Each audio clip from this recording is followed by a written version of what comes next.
Para las elecciones anticipadas del 2023, un total de 1.432 postulantes aspiran a una curul en el legislativo. Se trata del 66.7 del número de aspirantes inscritos para la misma dignidad en el 2021. En ese año, 2.146 candidatos buscaban llegar a la Asamblea Nacional. Actualmente el Parlamento está conformado por 137 legisladores, 6 del exterior, 15 nacionales, 115 provinciales y uno adicional por el Distrito Metropolitano de Quito. Los candidatos a asambleístas nacionales y del exterior, cuyas participaciones están en firme, comenzaron su campaña el pasado 3 de agosto del 2023. Los detalles del debate presidencial previo a las elecciones anticipadas se determinaron por el Consejo Nacional Electoral este 7 de agosto con un sorteo público. Así lo establece el artículo 17 del reglamento de debates para la asignación de ubicación en el set de televisión y el orden de proyección del video biográfico, así como el orden de intervención de los candidatos por cada eje temático. Los comunicadores Gisela Bayona y Andrés Jumblut moderarán el debate. Los 8 aspirantes a la presidencia de la República tendrán 3 momentos para intervenir por cada uno de los 5 ejes temáticos. El pasado 14 de julio, el Ministerio del Interior se comprometió a dar seguridad a través de la Policía Nacional a los binomios presidenciales y candidatos a la Asamblea Nacional, brindar seguridad externa al CNE, delegaciones provinciales electorales, centros de procesamientos electorales, entre otras instancias.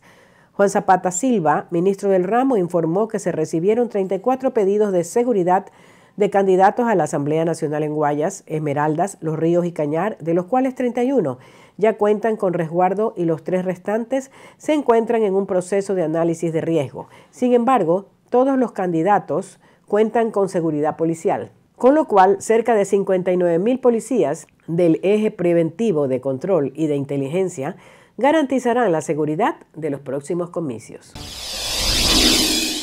Javier Pincay no saldrá de la alcaldía de Portoviejo.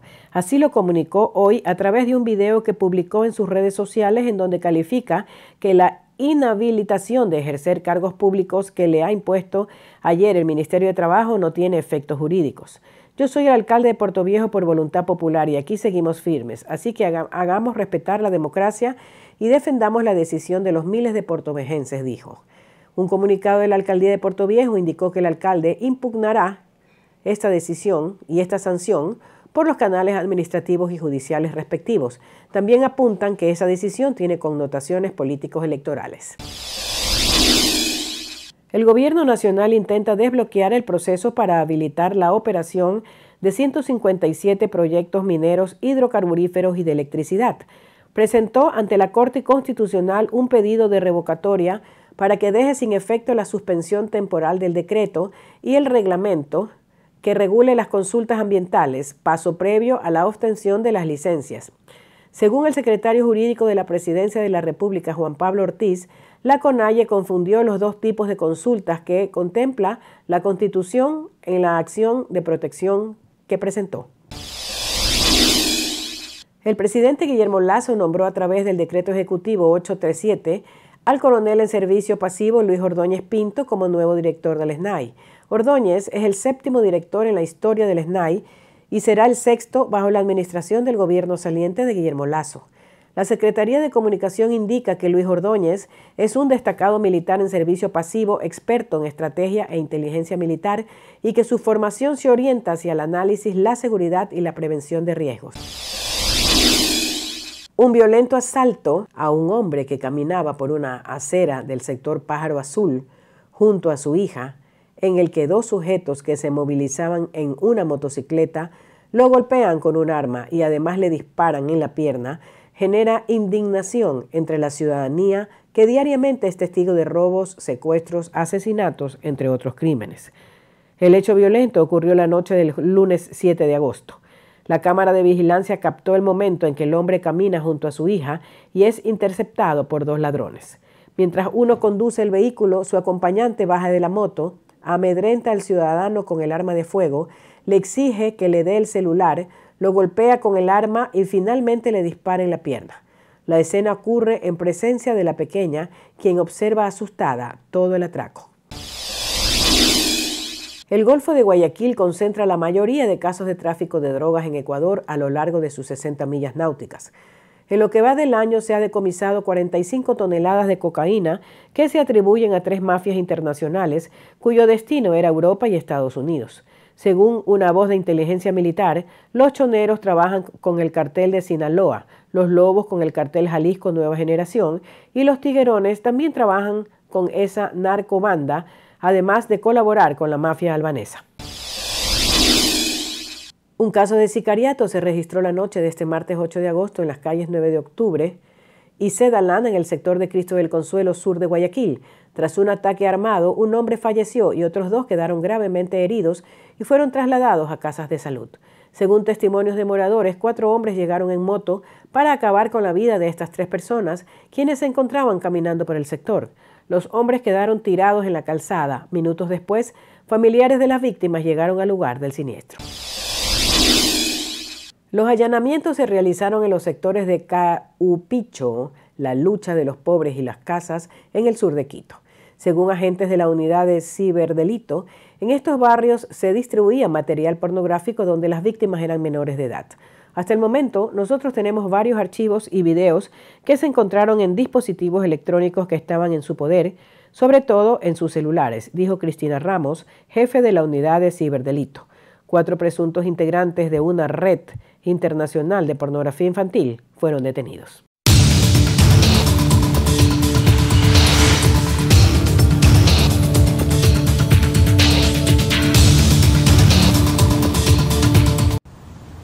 La variante Eje 5, también conocida como ERIS, representa en este momento la mayor proporción de nuevas infecciones por COVID-19 en Estados Unidos, estimaron los CDC. Varias ciudades del país han reportado el incremento del virus en meses. Los casos que estamos viendo en estos momentos, que están aumentando, las hospitalizaciones, están relacionados a varios factores. Uno es que una nueva subvariante está circulando, que es la variante ERI, y se está observando no solo en Estados Unidos, sino también en otros países de Europa, incluyendo el Reino Unido. Expertos dicen que Eje 5, una de las variantes de Omicron, es una de las modalidades de más rápido crecimiento en el mundo, gracias a lo que podría ser una mutación levemente beneficiosa. Todas estas variantes son descendientes de la cepa XBB, contra la cual se rediseñarán las vacunas COVID-19 de este otoño.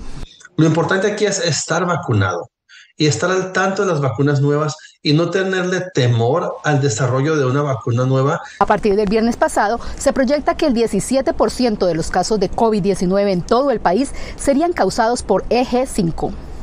Pues mira, sí hay muchos casos de COVID-19 y hemos visto pacientes que se infectan y a la 1 o 2 semanas vuelven a caer con el virus. Nosotros, el Instituto de Investigación nuestro aquí en Washington, D.C., estamos dando apoyo con el medicamento asociado para el virus. Los funcionarios han dicho que los síntomas y la gravedad de estas cepas han sido en gran medida similares, aunque reconocen que discernir los cambios en el virus se está volviendo cada vez más difícil porque la vigilancia del virus es ahora más laxa. Según cifras oficiales, solo durante el año escolar 2022-2023 se registraron 8 ataques cibernéticos significativos a escuelas públicas en Estados Unidos. 4 de ellos generaron cierres y cancelación de clases. Do not wait until a crisis comes. Desde la Casa Blanca, el secretario de Seguridad Nacional anunció una serie de medidas y presupuesto adicional para enfrentar el desafío. Do not underestimate. No subestimamos la crueldad de aquellos que desean hacer daño. Han demostrado su voluntad de robar y divulgar información privada de los estudiantes, como hospitalizaciones psiquiátricas, problemas domésticos e intentos de suicidio. Entre las acciones se anunció la creación de una Comisión Nacional de Vigilancia y la colaboración de empresas como Amazon y Google para proporcionar entrenamientos a los distritos escolares, según informó el secretario de Educación. Como siempre digo, los dispositivos móviles son el nuevo lápiz en nuestras escuelas. El pasado año académico, el número promedio de herramientas tecnológicas educativas únicas por distrito escolar fue de más de 2.500. Durante y después de la pandemia, el uso de aplicaciones digitales se duplicó en el acceso a la enseñanza en Estados Unidos, lo que generó el incremento de amenazas, entre ellas incidentes de acoso, de acuerdo con reportes de la Agencia de Seguridad Cibernética. Y hay que tener en cuenta que esos números ni siquiera incluyen las aplicaciones de redes sociales que usan los estudiantes. Este martes, el presidente Joe Biden anunció la designación de un monumento nacional para el Gran Cañón en Arizona, haciendo realidad la visión de décadas de tribus nativas americanas y de ambientalistas para preservar estas tierras. El anuncio se da en un estado clave en el campo de batalla electoral. Biden ganó por un estrecho margen en Arizona en las elecciones del 2020 y ganar este estado sería una parte fundamental de los esfuerzos del presidente para asegurar un segundo mandato. Yasmín, el Pentágono asegura que estos son ejercicios que se tenían planeados por parte de estos dos países a las afueras de Alaska, pero en aguas internacionales. Lo que significa es que son legales y que no representan, según ellos, ninguna amenaza. Mientras tanto, el vocero del Pentágono fue claro al indicar que esto sí muestra cómo están tratando de establecer lazos mucho más estrechos Rusia y China, los cuales han venido trabajando en estas operaciones durante las últimas semanas. Mientras tanto, todavía existen preguntas de cómo se manejarán a futuro este tipo de trabajos en aguas internacionales, así como el espacio aéreo, y lo que llevó durante los últimos días a que los Estados Unidos enviaran no solamente buques, pero también aviones, los cuales estuvieron monitoreando estos ejercicios, dentro de los cuales se incluyeron disparar algunos misiles al agua.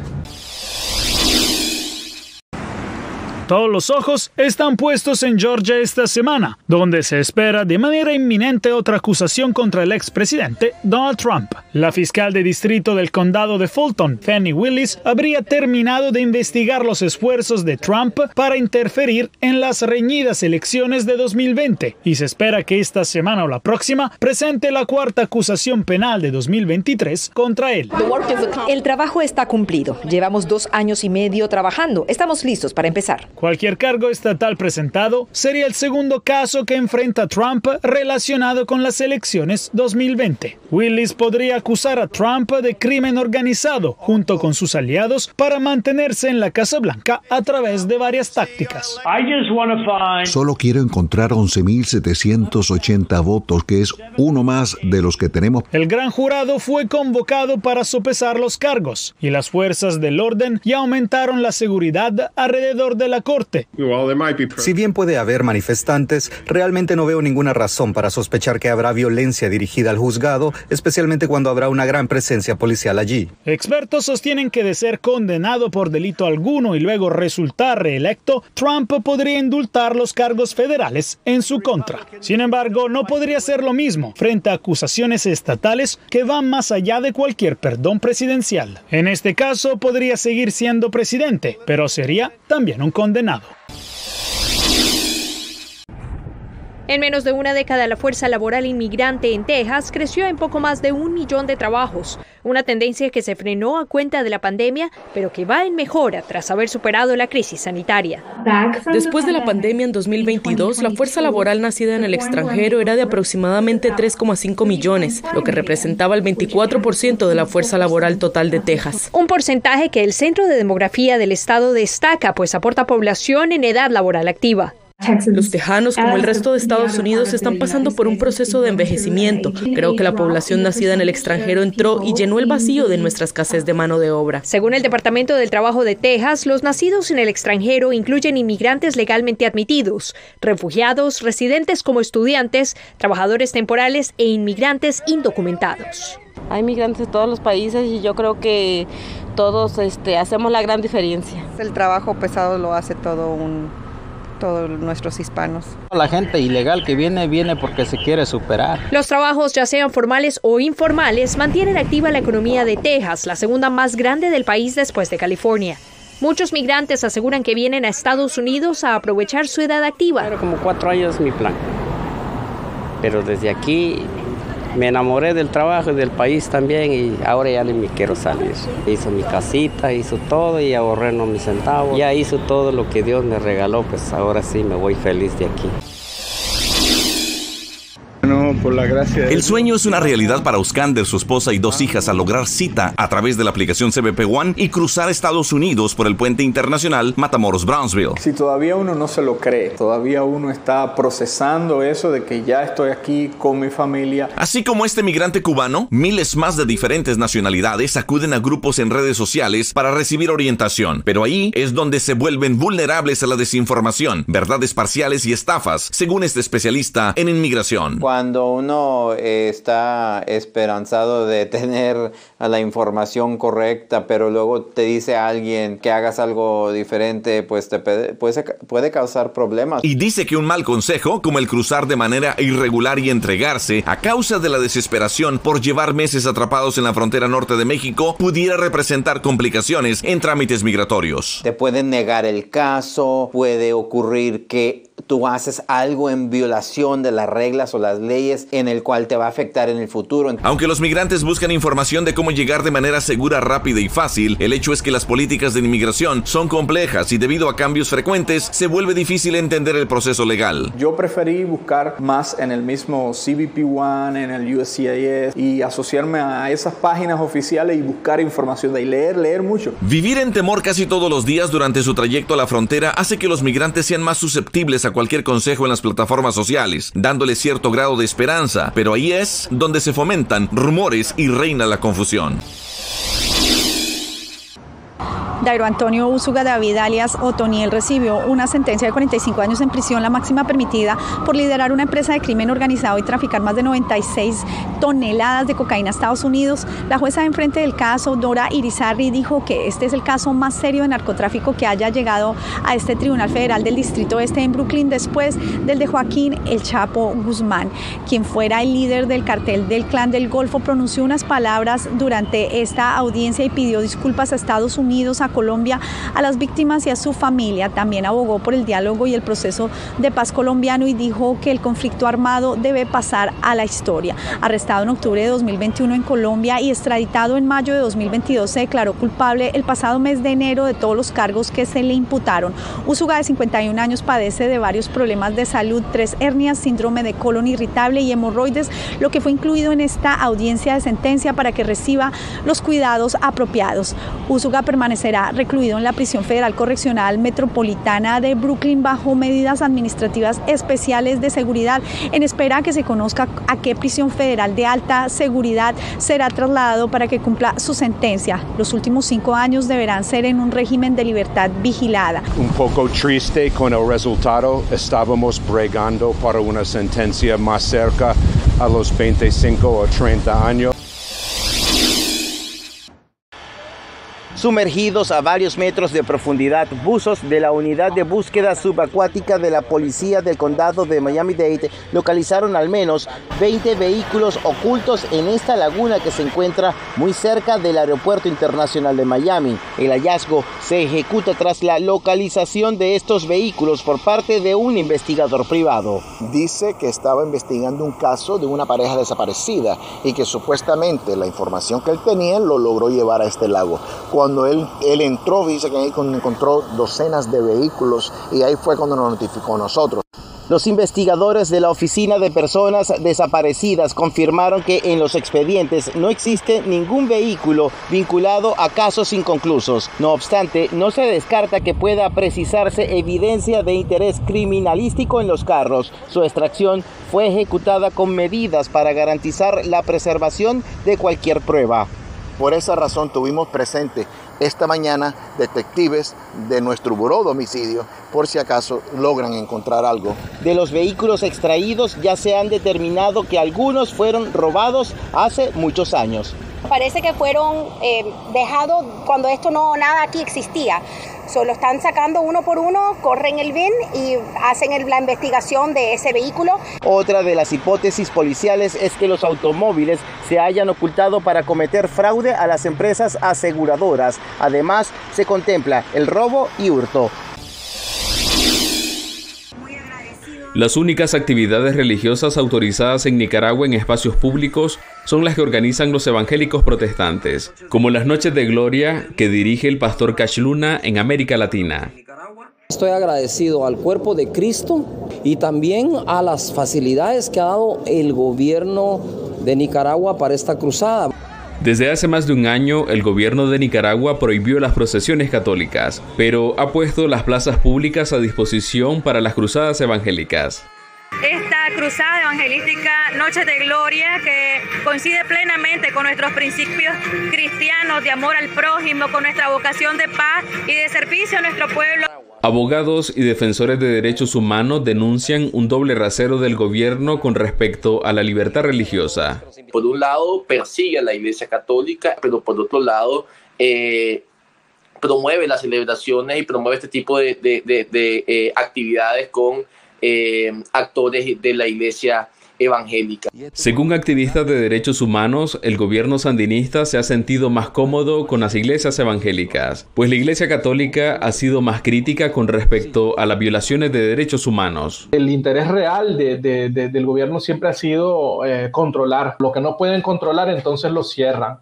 El gobierno sandinista mantiene tensas sus relaciones con la Iglesia Católica desde el año 2018, a pesar de ser la fe que más profesan los nicaragüenses. Como en el hockey común, el objetivo es simple: meter la bola en el arco. Misión no necesariamente sencilla. Es complicado, la pelota se te puede escapar en un segundo. Un palo de hockey atado a los extremos de la silla de ruedas es la herramienta que los jugadores deben usar para hacer gol. El Centro de Autocuidado de Boston abrió un espacio para que la condición de discapacidad de estas personas no sea un limitante para jugar esta mezcla de hockey de cancha, de piso y de hielo, llamada Volt Hockey. Es una muy buena manera de sacar energía de tu sistema y simplemente hacer una actividad física. Ha sido súper divertido volver a practicar deportes. No hay muchas oportunidades para usuarios de sillas de ruedas eléctricas. Me encanta el Volt Hockey porque es la única actividad que puedo hacer que no tiene que modificarse para satisfacer mis necesidades, como la clase de gimnasia en la escuela. Tienen que cambiar las reglas. Aquí cualquier persona con alguna discapacidad podría jugar. Lorna Hayward, quien analiza los beneficios de los deportes que se adaptan a las necesidades, confirma la percepción de Desi.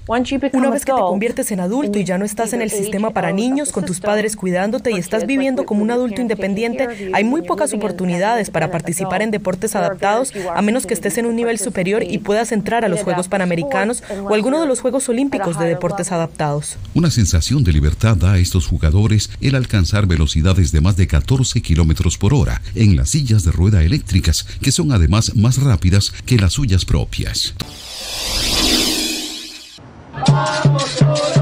Entre acordeones y guacharacas celebraron los colombianos residentes en Australia el triunfo histórico de la selección femenina, que por primera vez clasifican a cuartos de final en un campeonato mundial. Estamos tan lejos de nuestro hogar que esto lo hace sentir a uno tan cerca, y apoyar a Colombia es apoyar a mi familia, es apoyar a todo mi país y no olvidar de dónde vinimos.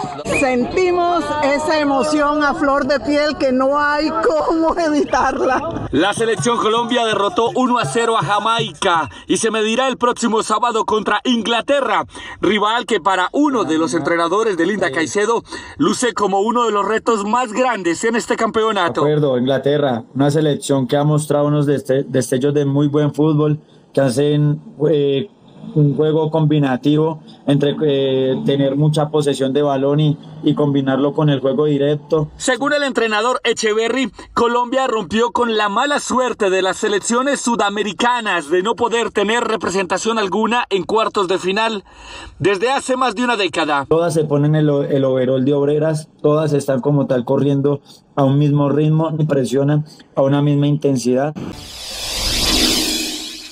Es todo un orgullo, y justo en medio de la excelente participación de su selección femenina de fútbol, en Medellín, Colombia, más de 500 silleteros expusieron sus mejores adornos florales en el reconocido desfile de la Feria de las Flores. Entre ellos resaltó el rostro de la capitana de la selección Colombia, Linda Caicedo. Otro que llamó la atención fue Wilson, el perro rastreador que desapareció luego de participar en el rescate de los 4 hermanitos extraviados en la selva amazónica y luego fue nombrado héroe de ese país. La ganadora de la competencia fue María Carolina Ateortúa.